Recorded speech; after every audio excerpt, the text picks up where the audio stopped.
Everyone's blessed. Everyone's going to have a wonderful Thanksgiving. Not going to get upset or mad at the family.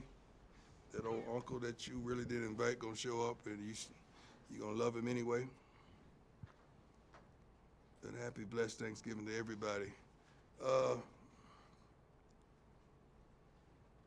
Tough week, of course, but we plan to respond accordingly. We plan to get our little swagger back and fix the things that we let down last week. Tremendous game. We still got, a little bit hanging on. We're trying to flush it. Trust me, we're trying to flush it tremendously. But sometimes there's little things that creep up on you. You remind yourself of the opportunity you had, and you pray that you still have an opportunity. But I want it for the young men so badly that it's hard to just totally flush it completely. And saying that, we have a tremendous task at hand. This team, just like the last one, they're not playing indicative of their record. They're much better. They have a winning program, one of the most heralded coaches in the Big 12, and he's been that way for a while. I have the utmost respect for him, and he is flat out hilarious to me. Just seeing him sit at the head table like the grand poobah of the Big 12 meetings, he's our guy. And I got a lot of love and admiration for him, and I start smiling when I think of him and I watch his press conferences. And he is honest, real, and hilarious, because there's a lot of truth in all his humor. So I got the utmost respect for he and his team. It's a daunting task. They're going to run the football. We know they're going to come and do that. We got to stop that and protect our quarterback and get after theirs. So it's going to be a tremendous game. Both teams, I feel as though, have a lot to play for. We just want to finish right. We want to end right. We have the best fan base, I feel like, in college football. And I'm thankful that they hurt because we're hurting because they have expectation. At the beginning of the season, we talked about last year was a year of hope. We instilled hope. Now it's expectation. And people are frustrated and mad because of the expectation. And I like that. And I'm thankful for that. R.J. Johnson, Students of the Week, Communication. Ben Resnick, Strategic Communication. I don't know what's the difference of communication and strategic communication. Maybe one is what I had in my 2 divorces was strategic communication, and one was just communication or lack thereof. So strategic communication is great. Finalists announced for several major awards. Travis, finalist for Walter Camp, Bednarik, Shador finalists for the Davis O'Brien. Travis' numbers are tremendous, and the last note is we don't control our own destiny. Before I open up for questions, I'm going to address something that just transpired and they brought to my attention today, that Travis is a finalist for the Walter Camp Player of the Year, Maxwell Player of the Year, Bednarik Defense Player of the Year, Blitnikoff Best Receiver, regardless of position, and was snubbed by the Thorpe.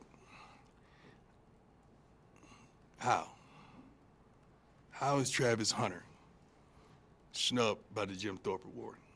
You can have my award, you can have it back. Matter of fact, I'm going to give him mine.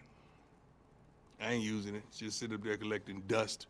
So Travis could have my Thorpe Award, because if this ain't the most idiotic thing in college football, that he's not a finalist for the Jim Thorpe Award, and he is, I would say arguably, but I don't think it's really an argument about this young man being the best defensive back in college football.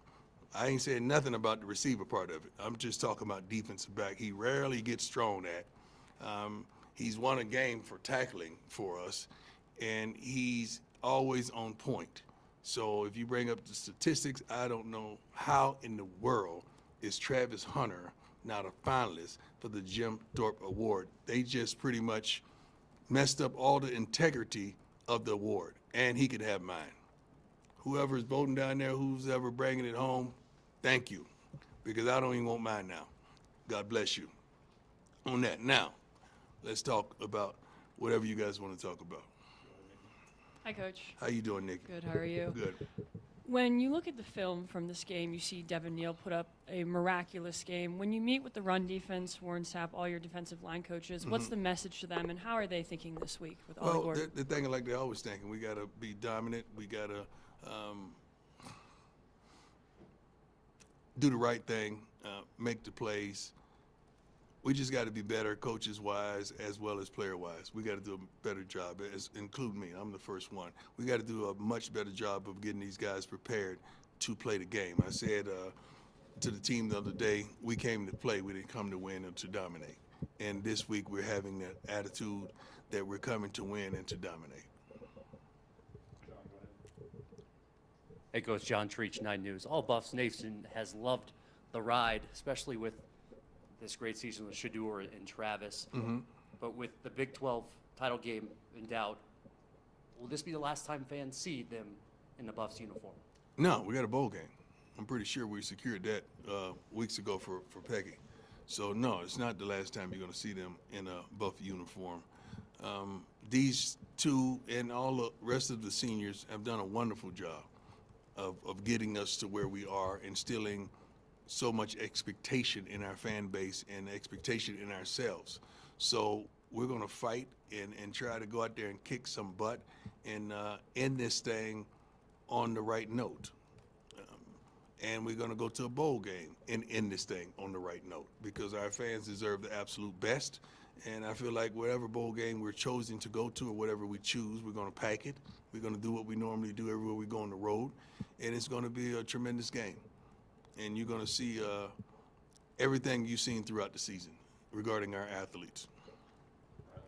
Rylan Scholes from Ralph Report. You guys are facing another really good running back this week. Yes, sir. Big 12 preseason Offensive Player of the Year, Ollie Gordon.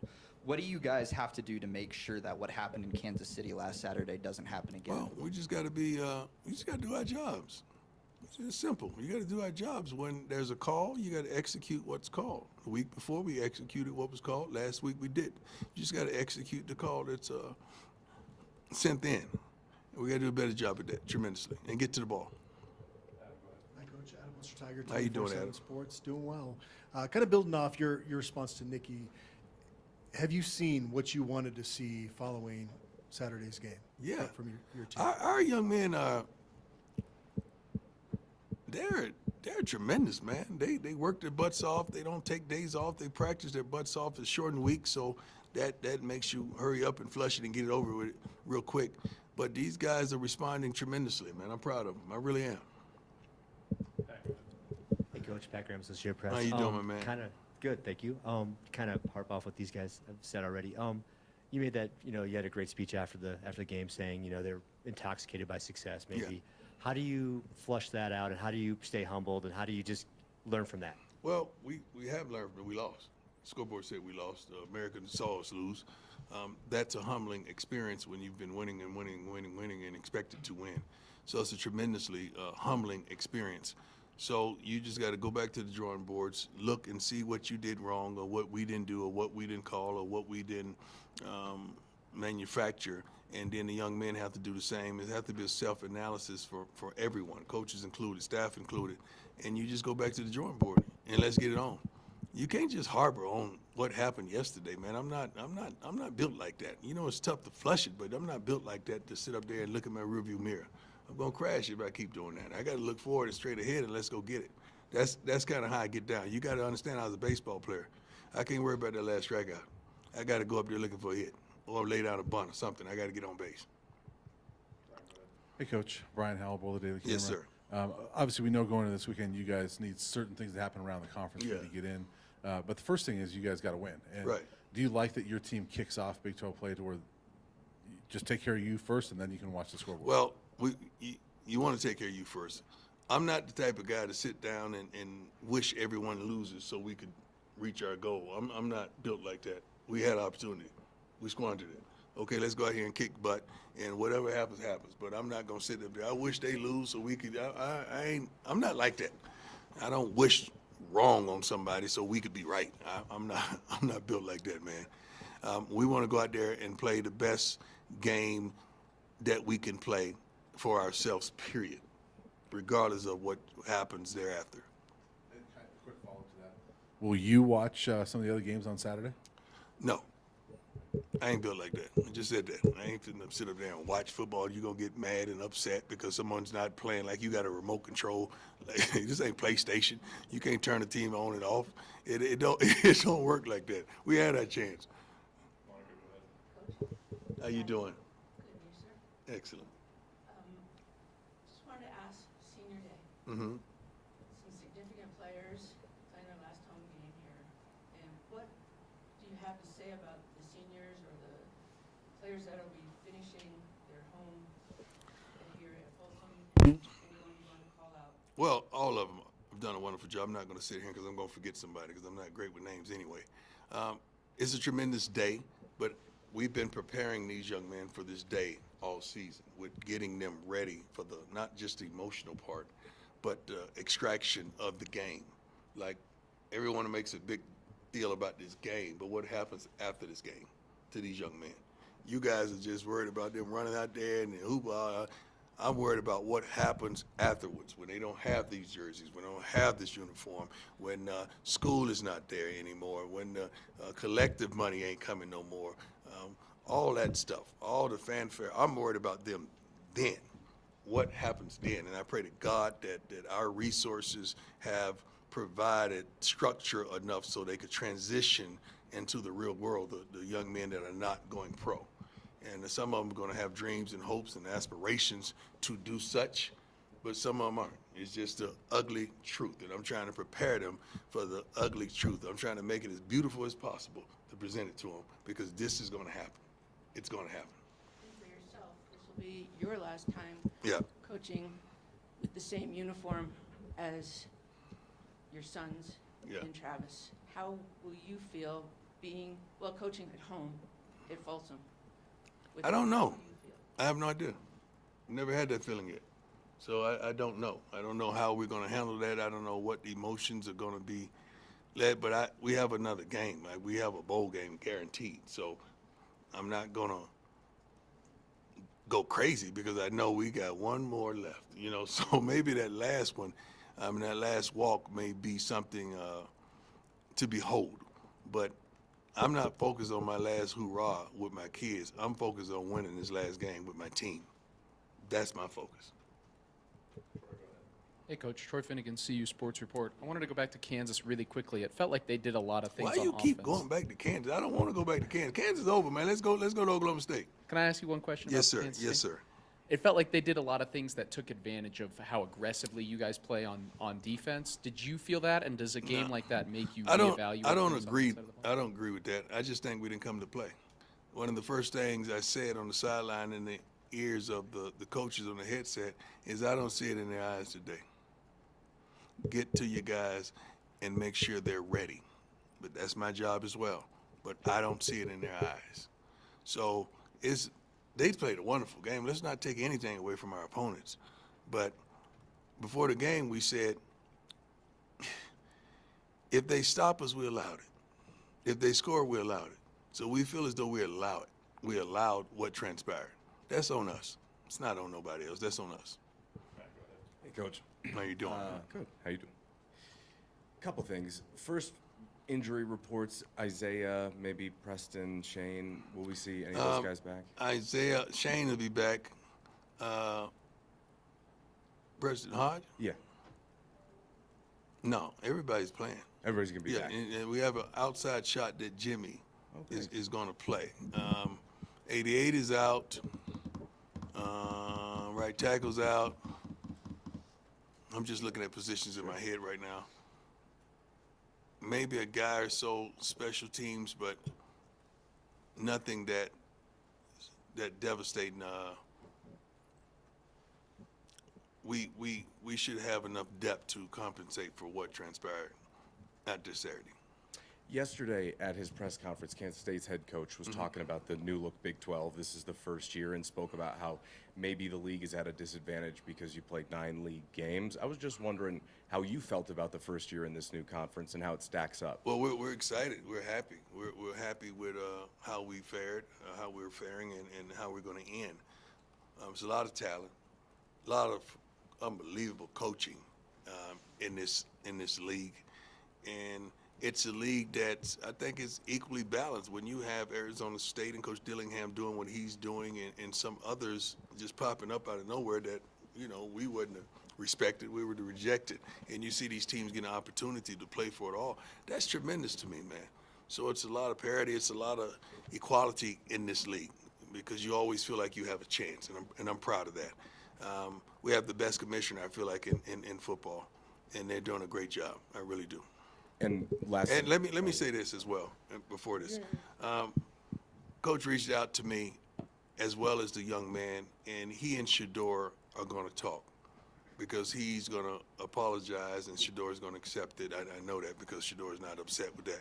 So let's not make a big deal out of something that transpired in the heat of the battle. I know how it looked, I know how it seemed, but the guy's trying to make a play, he's playing ball.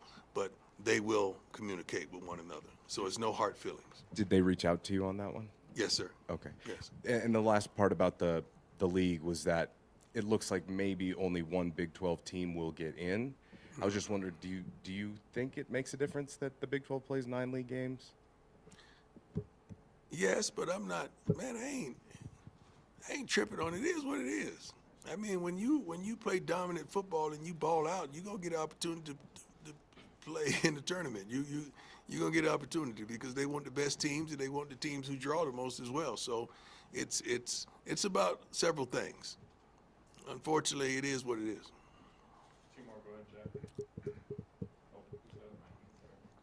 Hey, Coach Scott Proctor, DMVR. How you feeling? Good, sir. Glad to hear that. I know your immediate focus is Friday, Oklahoma State. You said last week, though, that you kind of already have this thing mapped out in terms of next year and beyond. I'm just curious how you would kind of describe the situation, you know, a high school quarterback or even a transfer quarterback would kind of be walking into, you know, next season, how they would kind of be insulated, supported, and whatnot. But they're pretty darn good. You know, we have options, tremendous options when it comes to that. And we've just secured one of the top high school quarterbacks in the country. I'm going to cross that hurdle when we get there.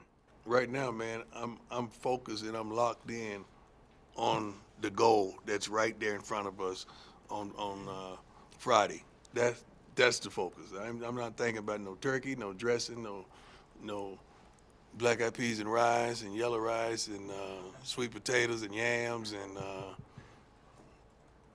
what kind of cake is that? Red velvet cake, peach cobbler. I'm not thinking about all that. I'm thinking about this game. That's our Thanksgiving. Hey, Coach. Jake Schwannis, DMVR. How you doing, sir? Doing well. How you doing? Good. I know you just said your focus, but early signing day is a week away. Just, is there anything that you can share with us about that? We're going to be straight. We got what we want. You know, we don't take a lot of high school players, and the ones that we take, we want them to play immediately. We want them to produce, be productive. Best thing about it, we go into a bowl, they get to practice with us in the bowl game. So they get to get an early start and get here, and we can see what they're working with. So we're excited about that. But you know we're going to hit that portal like it hadn't been hit before. You know that. That's what we do. And we have certain positions we know everything we want. We know what we're going to get. Of course, we hadn't spoken to all the guys that are probably going to jump in the portal, but we're going to do some good things and replace some players that pretty much are darn irreplaceable. You know, what are you going to get for a Travis and a Shador? You're going to try your best to. May take 2 players of each. You may get 4 guys just to handle with those 2. And we have some great, Cam and Shadozi. So we got some great players. And Wester and Will Shepard. It's some wonderful talent that's walking out that door. But we plan on bringing some tremendous talent, as we did last year. Good question. Jack, come on, Jack, say it. Jack Carlo. Jack Carlo. My man. My man. I want to ask you, offensively, it seems like the screen game the past few weeks has really picked up some momentum. Yeah. Obviously, Travis Hunter's touchdown on Saturday. Just how big has that been to the offense? It's big because you got a choice. You come up there and bump and run, those guys have the ability to run by you. So you want to kind of play it safe, and we throw a quick screen out there, we get the right block, we could get out of there. And we've shown that we could do some wonderful things, not with just Travis, LaJonte, and Will, and prayerfully we get Jimmy back this week.